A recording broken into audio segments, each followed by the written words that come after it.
Hi everyone, in today's video I'm going to be following the portrait tutorial from Genevieve's design studio. So these two videos.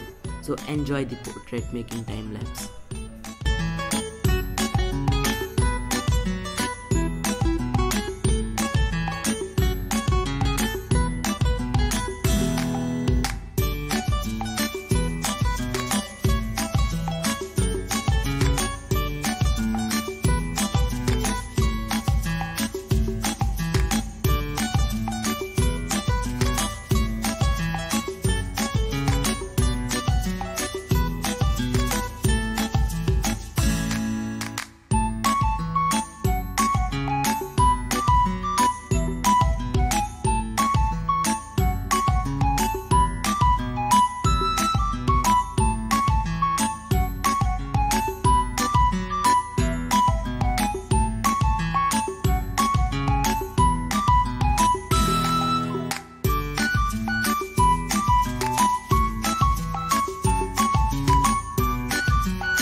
Thanks for watching.